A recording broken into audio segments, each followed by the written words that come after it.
Hey folks, Malforian here and welcome back to the channel. Today we're covering Dev Diary 125, the most valiant of them all for Crusader Kings 3.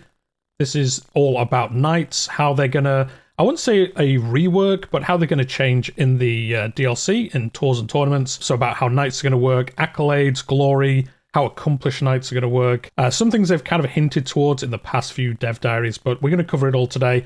I don't think we'll be here for an hour like the last few Dev Diaries, but we'll see how long this takes. I do hit like if you enjoy it and you're following along. They don't actually say what's coming next week, but I would imagine it's probably going to be achievements next week if I had to guess at it.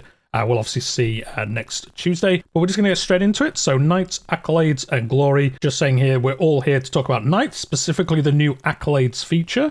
So slap on your jerkin, grab your bodkin, strap on your sling sword, and don't dare get distracted by any damsels in distress. I mean, you've got to sometimes, what if Matilda of Tuscany was there? I'm surprised they didn't use it there. They've had her in every Dev Diary recently. But anyway, so yeah, they're going to go into Accolades. It's all about adding depth and flavor to knight management, giving you cause to care about your low-ranked NPCs you're sending ultimately to their deaths. This is a smaller feature, but it's an excellent tie into the new activity system, particularly grand tournaments, which they did hint towards before. We kind of thought that made sense with how tournaments are going to play, that they were going to do something with knights to make them a bit more interesting, as I think most of the tournament system is kind of fleshed out by knights and things being there. There's going to be rulers, obviously. There's going to be a lot of just powerful knights and things like that, and they did have to do something to kind of tie it into there. So we'll see, obviously, what their ideas are. So activities are ideal less than lethal reasons, in most cases, I would imagine, to get your knights out of the house and get them known as the budding warriors and leaders that they are. And straight away, I'm glad they did this immediately. Hey, is this just adding more knight effectiveness? No, which is good, because I think if you've watched my channel for any amount of time, I think knight effectiveness is ridiculous. Like, it's such a good stat. At pretty much any time in the game, especially early in the game, if you have a lot of knights, it can basically win you entire battles that you're vastly outnumbered on. As we've mentioned before, they did talk about trying to get rid of some of the stat stacking that we've seen recently in the game, and I'm not sure how far this goes to accomplish that. It's really cool what they're going to go into, but I do kind of feel like if it's not balanced correctly, it's going to be even more stats that they're stacking together for knights. And knights are already, I think, overpowered in many cases. But we'll see. We're going to get through it, and we'll see what we all think. Do leave a comment down below, what you think as we read through this. So yeah, an accolade represents the special honors, the eminent status a liege affords its favored knight. It represents an awe-inspiring reputation passed through generations of fighters. As accolades improve over time, and as more storied martial deeds are done, they offer more bonuses to the knights who hold them and to their liege, which is you. Most of the time, unless it's the II, obviously. And as we can see here, this is going to be a new UI. As it says below, this will open up when you open the Knights UI. You'll now get this Accolade section at the top. On this one, they're showing 2 out of 2, so I imagine we must unlock more as we progress through the game. They're going to cover that further down below. But apart from that, it looks kind of the same, really, to be honest. By spending prestige to create an Accolade on a worthy knight, you make the character your acclaimed knight. They serve just as normal knights do, with no additional effects, but those provided by their Accolade Attributes, which we'll get to shortly. Here's what creating an Accolade looks like. So create an Accolade, truest of Italian knights. Oh, it's cool that you can name them whatever you want. And then he's a charmer and a scoundrel. Oh, these must be bonuses. So primarily Accolade Attribute, charmer, secondary scoundrel. I'm sure they're going to cover this down below, but it looks like you can kind of specialize them somewhat. And then I guess these are the options you could choose, and they chose this dude to get these bonuses. Note that not all your knights are shown in the Accolade candidates here. Only unlanded and baron rank knights can become acclaimed knights. Candidates must also have at least 8 prowess. Nobody wants them to be constantly dying of incompetence. That is very true. Finally, they have to be eligible for at least 2 Accolade attributes. So you can't give these to landed characters. Counts or higher can't have this. And that's good, because I guess it would stack with those modifiers that they get anyway. This is kind of upping a character that generally doesn't do anything really in the game and kind of make them a little bit more special. It would be interesting if they ever brought out a version or an update where you could play as an unlanded character to begin with and you started as a knight. That would be pretty cool. I don't know how it would play, but I always think that would be pretty cool if they did do that in some way. Accolade attributes reflect the skill, traits, and other qualities of your knights that make them stand out. They're the source of accolade bonuses and will scale as knights gain glory. A new stat, Accolade XP. So I think this will work like we've seen in the previous ones. There was a hunting one that had XP, and then there was another one last week, I think. I can't remember which one it was. Oh, the Hastudler one, which will level up as you get more and more XP. I like this new system. I think it's really cool. Every accolade has 2 attributes. The ranks earned through glory provide one attribute bonus and then the other. So if your accolade has a mentor attribute, you'll gain the mentor aid to your fellow knights only with every other rank. So it basically just alternates between the 2 that you choose. Some attributes simply herald an element of the knight's personality, and while it can be interesting, isn't particularly impressive. Others, like the aforementioned mentor, depend on the knight being exceptional in, and in return offer potent men-at-arms modifiers, lifestyle trait bonuses, and other things. Let's check out some attributes. So this is level 1 of the Outrider Accolade Attributes. So this would allow you to have 2 more light cavalry regiments than you currently have, and then the army that the knight is in gets 5% more movement speed, 10% more of damage, toughness, and pursuit. So not too bad. I mean, this is level 1 as well. And they're actually going to show you what level 5 is in a second. The Outrider shown above is mostly about boosting light cavalry. Below you can see what its effects look like when they have reached their max. If you're interested in these men-at-arms bonuses, there's more on that later in the dev diary, including a hot scoop on special Accolade men-at-arms units. Oh, cool. I wonder if they can, like, raise their own special units. That would be awesome, actually. They're saying this is a small system, but I can imagine how you can, like, add that little bit of flavor to your playthrough. You know, focus on a horseman army if you're in the steppes or somewhere, or anywhere on the map, but steppes comes to mind, and have characters with this Outrider bonus, and then that's going to even buff those. So I think that would be pretty cool to do. So yeah, level 5, this would be +6 max size regiments, 20% reduction in maintenance, 15% movement speed, 60% more damage, 30% more toughness, 40% more pursuit, and it unlocks the Retinue Outriders, which we'll get to, I'm sure, in a second. To be an Outrider, your knight needs to have the Open Terrain Expert trait or XP in the horse track of the shiny new Hastudler tiered trait, gained from Grand Tournament participation. So they've either got to have that trait from being an Open Terrain Expert, or basically have done so well in Grand Tournaments in like horse racing and things like that, that they have like equal experience to somebody who's just an expert in that area. So 2 ways of doing it. I like that. I like that you can't just give it to anyone. They have got to be like thematically linked to that kind of bonus. And then as they go on, being, say, a Salt of the Earth thug is more common. Wrathful, arbitrary, impatient, arrogant, and Reaver characters all qualify. The thug is not exactly a rich lineup of bonuses, but hey, if you're a bad guy, you might still want a thug on your side. So yeah, if you are any of these characters, you can become a thug. Rank 1 just gives you dread gain per tyranny 0.2. I mean, that is not that good. And then 0.8 maxed out. And then imprison chance +25. So, you know, if you do campaigns where you do a lot of intrigue and things like that, it's not the worst. As they are saying, this is like one of the more minor bonuses tracks that you can go down. But again, this seems like one that you're more likely going to be able to do pretty much all the time. You're probably going to have a wrathful, arbitrary, impatient, arrogant, or Reaver character in your knight lineup. So this is one you can probably do most campaigns and won't even have to really think about it. Given knights are Legion's military muscle, most accolade bonuses are martial and army focused. Of course, it does make sense. Nonetheless, for those more interested in singing chansons than cleaving skulls, there's acclaimed knights with a rare Master of Revels. Okay, so these are not martial focused. So rank 1, let's click on this so we can read it a bit better. Eager Reveler. Oh, this actually increases your trade experience if you're trying to go through the Reveler kind of trait experience, and then unlocks you and your Premier may gain the Eager Reveler trait every few years. Oh, so you just randomly will get it. Like, I guess it rolls a dice every couple of years. You have a chance of getting it. That's pretty cool. And at maxed out, you get 35% more bonus. You do the Eager trait thing, as they said. Feast and Grand Weddings invitation acceptance +20. That is pretty good. A significant prestige gained from this night's victories in battle. Not bad at all. So nice bit of prestige bonus, and also does fit into more of the tours side of the DLC. So I like that. That's pretty cool. If you find yourself curious about attributes, a full list of the requirements and effects are listed in the in-game encyclopedia. Have a marauder and a thug-led gang of bully boys backing you up if you wish, or get yourself a tactician and a house paragon. I'm gonna sit there and read all these as soon as it's available. One thing to clear up, while it's possible to have multiple acclaimed knights, you may only ever have one instance of each accolade attribute.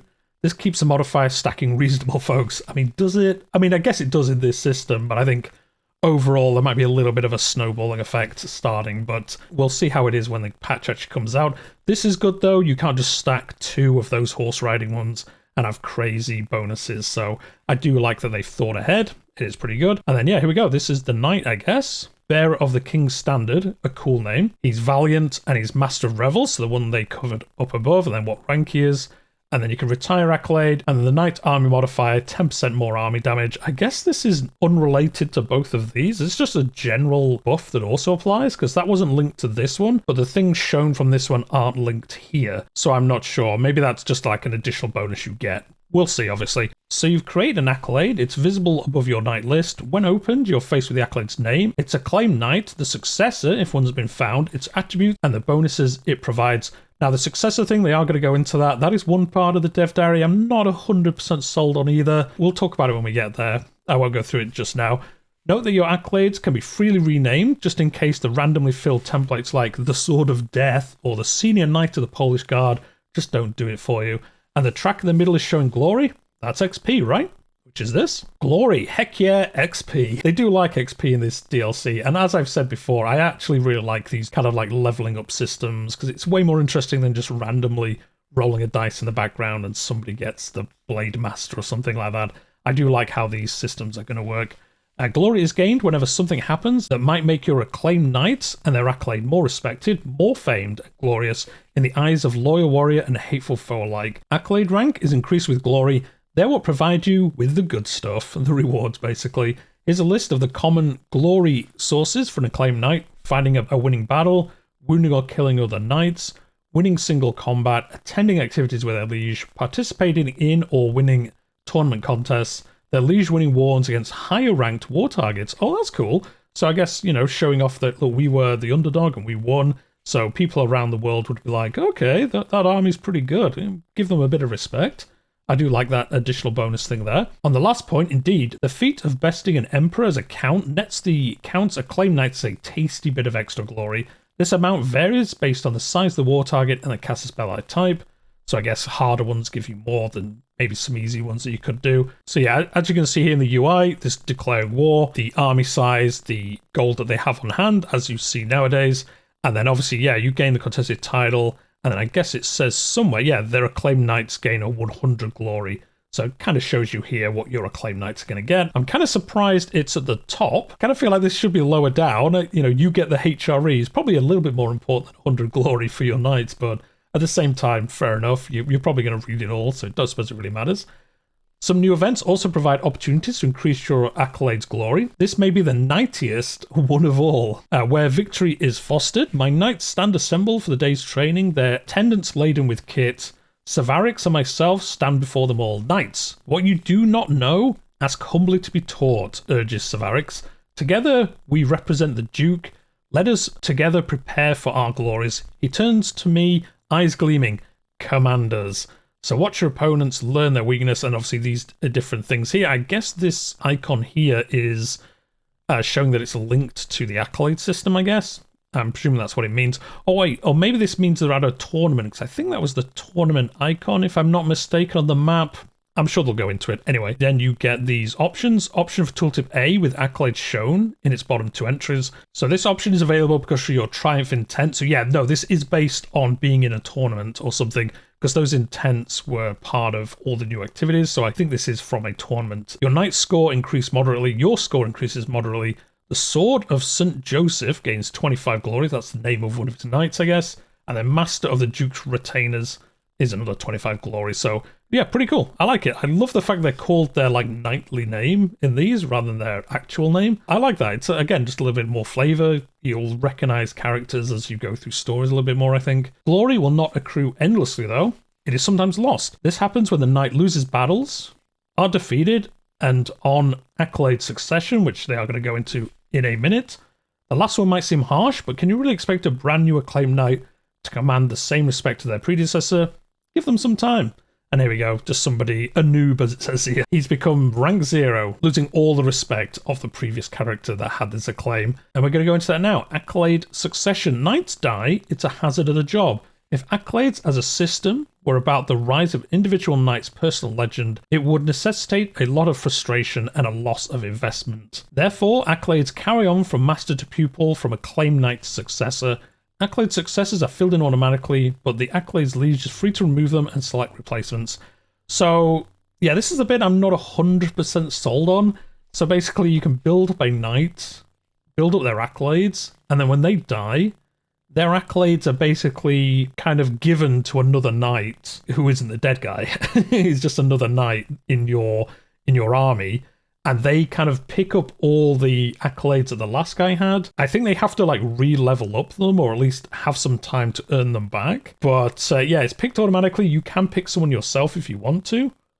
Interestingly enough, the player heir is listed here, so that's interesting. Because when he becomes the main character, he'd lose all these, and I guess they'd succeed to somebody else, I suppose. But yeah, I'm not sure about this. I don't know. I think I'd like it more that when a knight dies, that's it, and then a different knight takes over, and you basically start the process again. I'm not sure. Let me know what you think in the comments. We're going to cover a little bit more here, but this is one thing where, I don't know, I think I'd prefer it to be more temporary with the one knight rather than it kind of being succeeded by another knight and they kind of take over the accolades and things like that. I'm not sure if that works well. What if one has no valid successors among the knights? Well, willing players can try recruit characters who fulfill the attribute requirements by hook, legitimately and otherwise, or marriage offer. But if pouring through the character list is not your cup of tea, never fear. There's a new option. Seek worthy accolade successor. Worried that one day your acclaimed knight will be dead and gone? I mean, it's going to happen, isn't it? For a nominal prestige cost, a brand new accolade successor can be yours. Okay, yeah, I really don't like this. I really don't like this. This, I guess, is not too bad. You have to have a knight in your stable, as it were, that meets the same requirements. Like here, prowess 8 or above, has the trait, has at least one of these: ambitious, gregarious, greedy, deceitful. So there is kind of limitations on it, but now you can just press a button and get a character that fulfills it. I'm going to be honest, guys, I'm not down for that myself. Like, I've liked nearly everything so far in here. This, I don't like that you can just press a button and get a character that fulfills something exactly. I think if you are going to have this system, if you have an eligible knight, or if you want to go looking for a knight, as it says, and try getting to come over to your realm, marry someone in your house or something to pull a character into your court, and then they succeeded, I think, okay, I would accept that. That might work in some ways. I think historically some things like that did go on. To be able to just press a button and get a character that fulfills all the requirements, I'm not down with this. I'm going to be honest. Let me know what you think in the comments down below. I don't know. I think this is one step too far, personally. I don't think you should be able to just press a button and get an exact character that you need to fulfill a requirement. I think you should have to put some effort in rather than just pressing a button and going, oh, well, we've got the exact person that will fulfill these needs. Well done. So we'll see, but I don't know. I just think I dislike it. I think it takes away some of the immersion to just be able to press a button. But we'll see. But there is a bit of fine print to seek worthy accolade successor, include a fair amount of cooldown. Also, successors will not necessarily fulfill both of the accolades attributes. And when that happens, things get funky. Okay, we like things that get funky. Primary and secondary attributes. Accolades all have two attributes, as we've seen before. First displayed is the primary, the core of the accolade's identity, which will never change. Below is the secondary attribute, which successors aren't required to qualify for. Successors must simply fulfill the primary attribute requirements listed in the successor screen and qualify for any other attribute. So I guess the top one always stays the same, but the second one can kind of change around depending on what you want to fill in or who you have. An example, you create an accolade with a Politica primary attribute and an Idealist secondary attribute. The accolade is named something warm and fuzzy like most loyal of the banners. I do like that name. Then the acclaimed knight dies, and guess what? His successor is no idealist. He's a dang thug. Your new knight is putting his unique, unsavory spin on the accolade. And that bit, I actually like the sound of that. That is actually pretty cool. The like overall theme stays the same, but the secondary stat is almost like how they do it. So the first guy is idealist. He's going to use his idealism to do the politicking side of things. The second guy, he's more of a thug. He's going to go around using his, thugly powers. They're definitely a word to get the same kind of outcome. So I actually like that the secondary attribute is kind of separate from the main one. But like I say, the actual pressing a button to achieve it, I'm not a fan of. But I actually quite like how that sounds. Inactive accolades. What if, God forbid, you fail to find a successor for your accolade? Swear not, sweet gamer. The accolade isn't destroyed, but rather becomes inactive. If you want to free up the slot, you can retire the accolade even while it's still filled by a knight, and it will become inactive. Clicking on an inactive accolades button, which, when needed, appears on the knights and accolades window, will take you there. So yeah, there's some down here. He who will rock you, defender of the palace. Do I like this part? Do you know, I'm not sure. I think this makes more sense than being able to press a button and get somebody. I think if you have this system, you don't need the press a button and get somebody who fills the requirements, because the accolades can go dormant until you get a suitable character, and then you can like reinstate them onto that character. You can say, look, I see you as the honorable successor to this guy who died. I think you're the successor. You can carry on his glory and you can bring more glory to our realm. I think this bit's actually good. This almost makes me think this is even less worthwhile, because you can put things dormant, and then when you get a suitable character, you can reactivate them, reinstate them, and then they'll come back active again, and that character takes over that prestige kind of thing, that prestige position and title. So I kind of like this bit. Like I say, we won't go back onto it, but I don't like that top bit. And then as I say here, these inactive accolades no longer provide their effects, which obviously makes sense. You may reinstate them, choosing a knight to fill them when doing so, or delete them as you wish. So I guess if you're playing a long time and you have a lot of these accolades, you can clear out ones that you're not that interested in, kind of, you know, clean up this UI a little bit if you have a lot of them. Restore accolades decision. Of course, you're free to hunt down characters who meet the requirements of your fallen accolades manually. This decision makes things a little bit easier. I guess this is just another version of this, isn't it? This is find a worthy successor 100. This just restores it with a suitable character for 125. I suppose this is like if you didn't have the prestige to be able to do this option, to just find a successor. Maybe you're in some, you know, you've had some bad wars, whatever reason, you haven't got enough prestige. In the future, you can say, okay, I want to bring these titles back. Let's find some people who can fill those positions, and then they'll arrive and take up those positions within, I think it says within a year. Yeah, within the next year. So again, just kind of the other side of the early decision. A neat little aside, this decision first looks to recruit existing characters. If none are available, new characters are generated. Now, I don't think that's a neat little aside. I don't like that. The new character skills and traits will be appropriate to your accolade's primary attribute. The individual's culture should be both A, situated realistically near yours, B, friendly with yours, and C, either suit the primary attribute or generally be well known for exceptional knights. Basically, this just sets up Norman knights appearing as accolade candidates all over Christendom. So yeah, just kind of like more famous areas of the map for knights will generally appear in your realm if you press this button, I guess. I guess it's kind of like putting out the bat signal for a good knight, and then one of them in like Normandy goes, I'll go over to England and become a knight over there. They're looking for somebody acclaimed, and I'll fit that job description. So, plus, if you're the Emperor of Byzantium, there's a decent chance elite fighting men will show up that will be Armenians or Varangians, which is pretty neat. That is actually pretty neat. I like that you will get the Varangians kind of taking these acclaimed knight spots. That's pretty cool and very thematic. Acclaimed Knights and Grand Tournaments. Let's switch gears and talk tournaments. They're an outstanding one-stop destination for all things knights. Not only do your acclaimed knights stand to gain glory from competition and victory, but the Hastilled trait earned with the honing of warrior skills unlocks powerful men-at-arms attributes. Attend equestrian contests if you're interested in attributes like Lancer or Camel Rider. Hold dismounted combats to pursue knights like Vanguard and Skirmisher, and do some archery for archers and crossbow captains. Again, as we said earlier, I like that this ties into the things you do in the tournament can kind of shape your knights, these bonuses they get. I like that. It's not just random, or you don't just choose which one you want.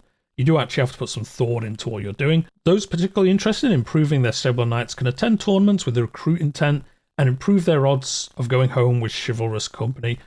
So this again, as we said above, this again makes me feel like the press a button to get a knight is even less needed. If you can go to a tournament with a recruit and look for knights specifically, or you'll probably get a lot more events. You'll go to like the tavern, I guess, meet a knight and say, do you want to join us, and all that stuff. I really think the other thing isn't needed. Like, this makes you have to think about it. You have to think, okay, well, my knight might die in the next 10 years. In the next tournament or the next grand tournament that I'm going to do the recruit option because I need to get some knights in my stable, so that when the acclaimed knight dies, I've got somebody to take his place. I think that's way better than getting to the end and thinking, oh, I'll just press a button and get somebody. Anyway, I think I've gone on enough about what I think about that. I'll try not to as we carry on through the dev diary, but, you know, we'll see. Interested in your tale-worthy tournament knight? Want to Ulrich von Liechtenstein to dazzle the crowd with skin-tight armor and reckless skill? Well, he who will rock you. Now, I think this is based on A Knight's Tale. I'm going to be honest, I've never watched A Knight's Tale, but I think it's based on the character from A Knight's Tale. I'm guessing. Someone will let me know in the comments down below. Reference. I understood that reference. I did understand the reference, but I don't know exactly what the reference means. That's what we will say. So this guy is a level 6. He's a contender and valiant, so he is getting plus 25 vassal opinion from Glory Hound vassals, which, as we saw, I think in the first dev diary, they're now kind of split out. Like in CK2 had a system a bit like this with zealous characters and things like that. 30% more army damage. Look, they said, you know, they didn't like stat stacking. 30% more army damage? I don't know. That seems a lot. I know it's level 6. I'm guessing this is pretty hard to get to, but 30% more army damage? I could understand 30% more knight damage, but 30% more army damage? I'm not sure. Anyway, liege modifiers. Monthly prestige per knight, 2%. I like that. Hastula trait experience gain plus 30%. Pretty good. Unlocks this knight, gains 20 Hastula experience from Grand Knight's tournament attendance. So he just gets it from attending. All your knights gain 10 from Grand Tournament attendance. Pretty cool. Pretty cool. I guess he's like the like herald of your knights, and everyone thinks more of the rest of your knights because of how good this guy is. Accolades for everyone? No. Wait. The keen-eyed among you will have noticed earlier there are 5 spaces for accolades in the Knights and Accolades window. This is no mistake. 5 is the maximum number of acclaimed knights you can ever have simultaneously, and I'm afraid to say you'll often have far less, sometimes none at all. What gets you from no accolades to a whole squad of acclaimed knights? These do. King tier rank, Emperor tier rank, Banus the innovation, Knighthood the innovation, and Renowned name Dynasty Legacy perk 2. Oh! So there's one that's tied to a legacy tree. That's pretty cool, tying into another system. It makes sense. I think the King and the Emperor one makes sense. I like that, again, innovations are in there. Making an option as well. Makes you think about maybe picking these up earlier than you would. So yeah, Knighthood here now gives you Glory Hound vassals are more common. Okay, that's a pretty good change on there. Knight effectiveness plus 20%, accolades available plus 1, accolade glory gain plus 10%, and a Glory Hound vassal opinion plus 5. I'm not 100% sure what this usually gives you, but it is nice to see the differences that are in there, and some nice improvements as well. Who is the most glorious of them all? Some cultures' members tended to care a little bit more about other glorious feats of arms, and thus we've given them a boost to glory gain. Cultures with traditions like Chasson de Guest, Royal Army, Performative Honours, these cultures acclaim knights will have the best shot of becoming the greatest in the world. So again, kind of show like historically these cultures were very into this kind of thing, and they get a slight bonus over everyone else, which kind of makes sense. It's kind of cool, giving that bit of flavour depending on who you're playing as, you'll get bonuses. So the example they're given here, Futua, definitely pronounced that wrong. Definitely pronounced that wrong. And it's got a new glory game modifier of 20%, so that's quite a lot. It's quite a lot of extra bonus, pretty good. The Chivalry Lifestyle tree is a good source of glory bonuses too, because they really, guys, they really needed to improve the Gallant tree. It's not already the best tree in the game. As anyone who's watched my channel, watched any of my tier videos will know, it's probably my favourite tree. I think it just boosts your army so ridiculously.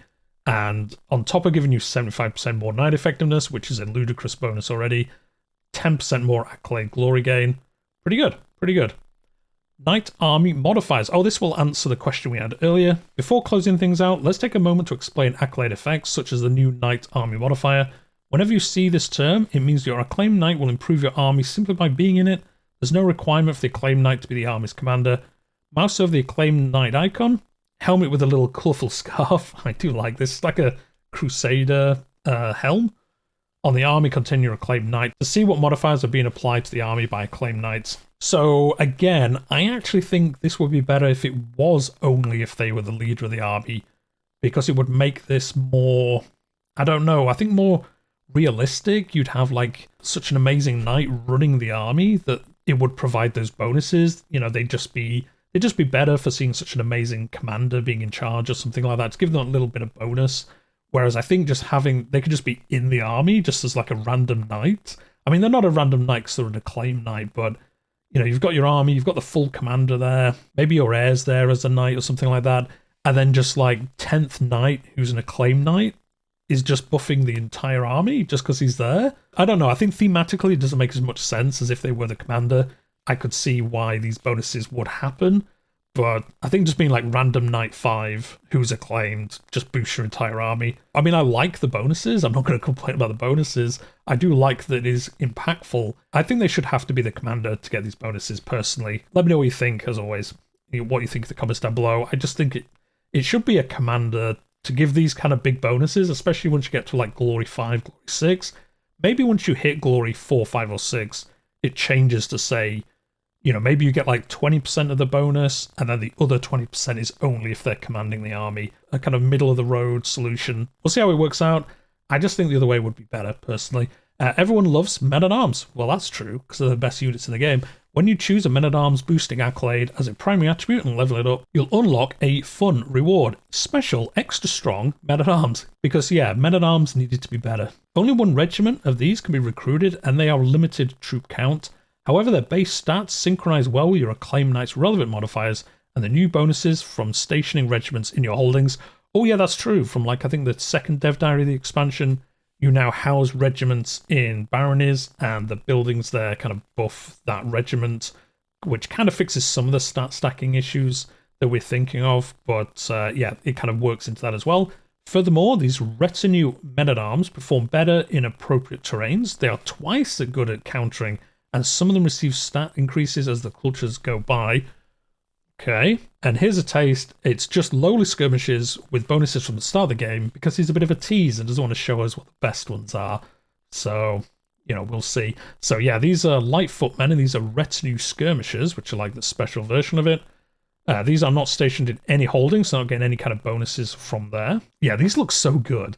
They're more than twice as powerful.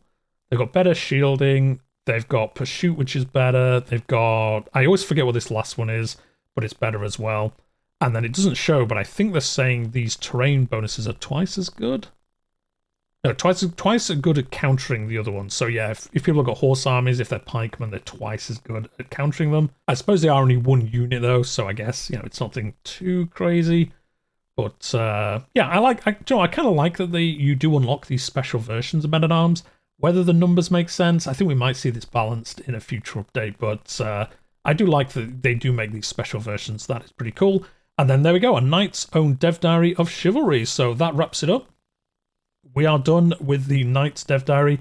Overall, I like what they're doing here. It gives a lot more flavour and interest in your knights and who they are and what they're doing, and it mixes in with all the other activities and things like that. I think there's just going to be a lot more to kind of do, especially if you're at peace. You're thinking of like, okay, well, I want to focus on this as I progress my realm. I want to be maybe archer focused. I'll get some archery based knights, and then I'll get the special archery unit, and then all these modifiers. I'll get the buildings that help them, and then I'm going to have like the best archers in the world, and they're just going to wreck everyone. I kind of like that. It makes it a lot more different every time you play the game, or at least makes it like a little bit different. Like maybe it's not going to be super impactful, but you are going to think, okay, yeah, in that game I had in England, I had like really powerful archers, and they, you know, did really well for me. But then that other game I had in the Byzantines, I had some Varangian knights, and they just, you know, meleeed everyone to death. And I just like how this looks. I have got some qualms about some of the bits, as I've said. We won't go over them again. Like I say, let me know what you think in the comments down below. I think there are some changes that could be made, but overall, I think this is cool. It's really going to make tournaments and stuff interesting, and just making knights better is really, really good. I will be interested to see, there's a fantastic mod, I think it's called Knight Manager. I think that's what it's called. I'd be interested to see what kind of update they do that ties into this as well, because that was a really cool knight management system that made knights a lot more, well, manageable as a system, and I actually really like that mod if you've not tried it. So it'd be interesting to see if they kind of do an update that ties into this as well. But yeah, that's it. And as I said, they don't tell us what next week's is. I think it will be achievements, if I had to guess, because that is usually the last dev diary before the launch. And I'm super looking forward to that. I always love the achievements, and I guess because it's an expansion, we'll probably get, what, 20 achievements? We'll get at least 10, and it'd be cool to see what they are. There's going to be obviously a lot based around tours, tournaments, and things like that, and I imagine there'll be some based around knights and things, so it'd be cool to see exactly what those achievements are. I'm looking forward to that. But that is it. So hit like if you've enjoyed the video today. I hope you have. Another good look in the dev diaries.